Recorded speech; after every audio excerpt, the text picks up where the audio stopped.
Hey guys, so it's just me today. The little dude is here with me right now, but he's preoccupied. He's probably gonna get in the video soon making a ruckus. Here he comes. Don't touch it. I love you. Say hi.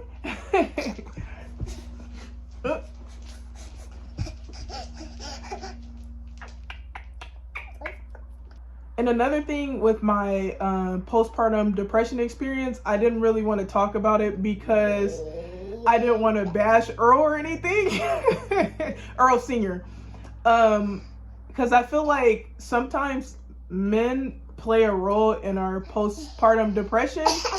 And I'll get to that, of course. But he is a good man, and he was very, very helpful when our son was born. And he was there throughout the pregnancy, there before the pregnancy, there during the birth, after the birth. Like, he's been very present. He's been present pretty much for everything. And so I'm really thankful to have him. And he's a great dad. Junior agrees. And an amazing man and an amazing significant other. Just amazing in every aspect. So... but I have had this conversation with him about how I feel like he played a role in my postpartum depression. I feel like at the end of the day, us women, we're just nurturers. Okay, you gotta go. You're doing too much. Go play with your toy here. Men, as much as they try to be there, as many diapers as they change, as many hours as they watch the kids or whatever, they never do as much as women or as much as the mother. And like for Earl, he did so much and was so helpful and tried to be as helpful as possible.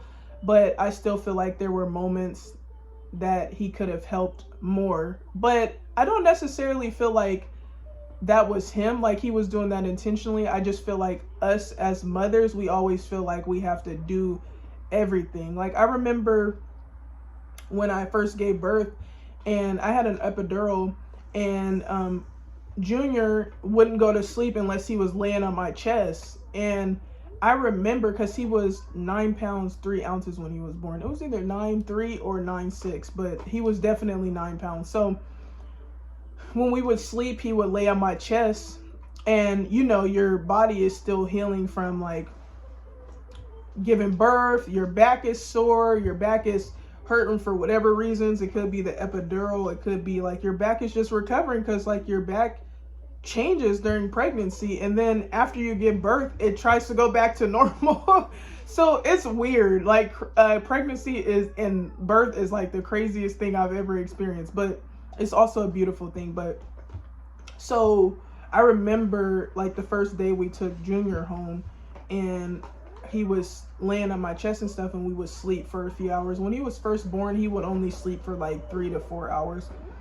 And I would get up and my back would be so sore. And I would be like, not irritated, but I'm like, why does he have to sleep on my chest?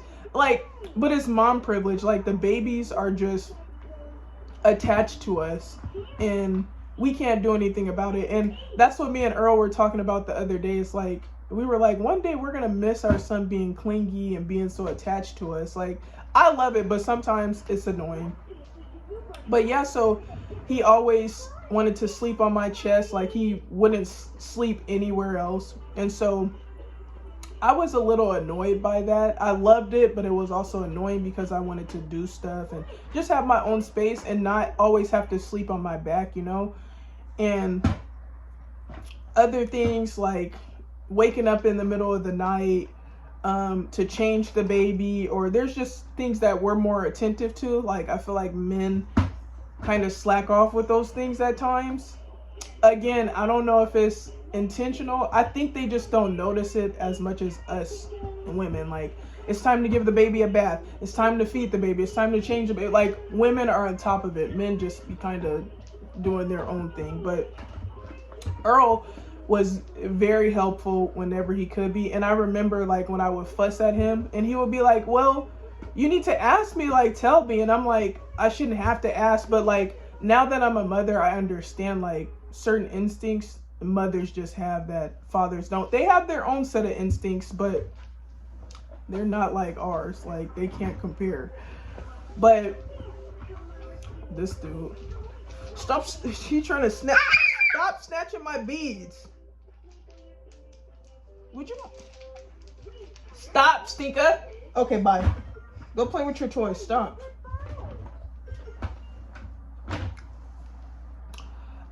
So the postpartum depression phase, by the grace of God, it wasn't anything super major. I think my postpartum depression started at like 6 months postpartum, something like that. And we were living with my sister in San Diego. Shout out to my sister and the kids. Nyana, hi Nyana, I love you. Hi Amina. So we were living out there, and my sister had went underway for a few months. So I was watching the kids, doing their hair, making sure they were going to school. Were they in school at the time? I think it was the youth center. Yeah, making sure they were going to the youth center and making sure they were fed and everything. You know, just taking care of them. And I loved it. But on top of that, I had to make sure the house was clean. The trash was taken out. I had to make sure I was taking care of myself, my hair, my skin, bathing, and of course taking care of Junior. Like, of course I had help from Earl, but again, like I felt like I was doing everything, the laundry, like cleaning, taking care of all the kids, trying to take care of myself, trying to take care of my man, make sure that I'm cooking for him, making sure I'm staying up with myself, making sure I'm checking on him. It was just a lot, and I don't do too good with being overwhelmed. I'm not saying I crash out when I'm overwhelmed, but I just get kind of like panicky, like, oh my gosh, this is too much, and then I kind of shut down. Like I have the panicky phase, like, oh my gosh, I'm overwhelmed, and then I just shut down. But it was a lot, you know, and I felt like I was doing so much. And on top of that, like our son, he wasn't newborn, he was an infant at the time. And you know, on top of that, like changing him, feeding him, bathing him, like, you know, making sure I'm on top of all of that. And not to mention like my body changing after giving birth. Like I feel really blessed that I was able to have a healthy, happy pregnancy, a healthy, happy birth. And I'm thankful for my recovery, and I'm just thankful for this little guy back here. I love you, Stika. I love you. Wah, wah, wah, wah, wah. Yeah, so I'm thankful for it all. However, I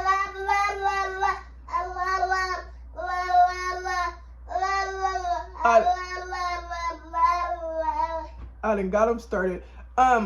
Yeah, so look. But yeah, just because I'm thankful for all of that, that doesn't negate the fact that my body changed tremendously. I'm thankful that my boobs are not super saggy. But like my stomach was saggy. I'm very blessed that a lot of the weight fell off. I think I was, what, 235 during pregnancy, and then after I gave birth I went down to 216, and then I think a week or so after that I dropped down to 205, and then slowly but surely I went back to my weight that I was before pregnancy. I believe like 185, in between 185 and 190. So I was pretty fortunate. But even today, but look at them hands. But even today, I'm still trying to get rid of the rest of the weight. And I wouldn't say the rest of the weight because I'm at the weight that I was before pregnancy, which is weird, but my belly isn't as flat as it used to be. But I'm thankful that I'm not huge or anything like that. Like, my weight is the same as it was before pregnancy. So I'm thankful. But what I was saying is that I went through that phase where I was looking at my body and I was like, I don't like this. And so I would exercise and stuff like that. So I would exercise and stuff like that, but I had my phase. Like, so it was the mental stuff, like with my body. And then it was feeling like I'm taking care of the house, taking care of myself, taking care of my man, taking care of the kids, like doing everything. And I just got overwhelmed. So I went through my postpartum depression phase. And like I said, I'm grateful that it wasn't anything super major and it didn't last long. I'm thankful to have Earl because we can sit down and have Earl Sr., because we can sit down and have conversations and talk about things, and he is always willing to change or like help me out, and I'm really blessed and grateful for him.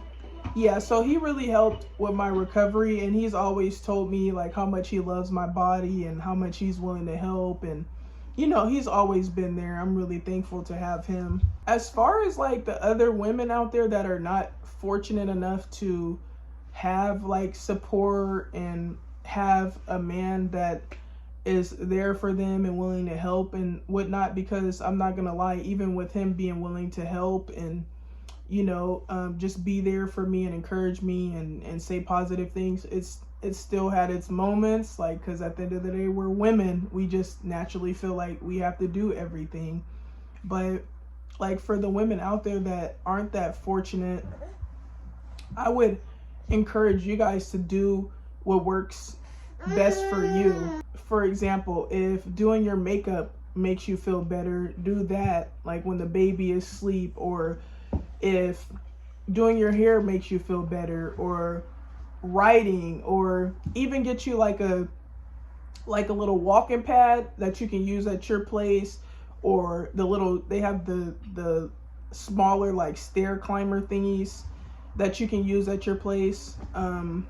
You can jump rope. Like, I would advise you to do things that make you feel better, so that you don't feel like you're just like, it's gonna be hard, like your body is changing, your mental is changing, like you have a new baby that you have to take care of, and that's scary too. Like, I remember being in the hospital, and after I gave birth to Junior, I didn't know what to do with him. I'm like, he's cute, but like, I'm a mom now, what do I do? I was just staring at him like, oh, he's here, because like I lollygagged during my pregnancy. I guess I thought it would never be over, and then one day it was time for him to be born, and I'm like, oh my gosh, I'm a mom. But yeah, I would advise you to do things that make you feel better, and it's a marathon. That's what our midwife Isha would always say. She would say it's a marathon, not a race, or something like that. So like, take baby steps and don't try to do everything at once, like with your exercising or healing your body, or getting back in shape, or with your writing, or whatever you choose to do, reading, or whatever you choose to do to make yourself feel better. Just realize it's not gonna happen overnight, but it's definitely possible. Like, just take baby steps. You don't want to overwhelm yourself. And also, one thing that I struggle to realize is that it takes time. Like, our midwife was telling us that women's bodies take like a year to recover after giving birth, and I didn't believe that, but I believe it now, because I literally took a year to recover. The groin pain, that was the last thing, like, but sometimes I still kind of feel it, but that took the longest. The back pain, I think that went away when Junior was like, I want to say 6-7 months, sometime after like 6 months. Thank God. That was annoying. I was like, is this ever gonna go away? Because there's women that I know that are in their 40s and 50s that say they still have back pain from giving birth. Yeah, but a year, that's very accurate. So be patient with yourself, and just know that it doesn't last forever. And actually, when it goes away, you're probably gonna miss it. because it happened so fast. I'm like, wow, like all of that's over with already. Like now all I have to focus on is taking care of myself and taking care of our child. And it's like, wow, life is really a journey. But I just wanted to say, like, after giving birth and just being pregnant, I respect women so much more now. I can't believe my grandma told me that she did all natural births, and I was like, what? And she has 6 kids. And I'm like, how did you do that? Like, them old school women is different. But I really respect women because, like, birth is not easy. Pregnancy is not easy. If you're fortunate with the pregnancy stuff, you have a little to no complication pregnancy. But for the women that aren't fortunate, like, obviously, like, there's women that be sick during pregnancy, throwing up, having morning sickness the whole pregnancy, like all types of stuff. Like, I have so much respect for women. But to conclude this video, I just want to say that you women are strong, you inspire me, and you can do it.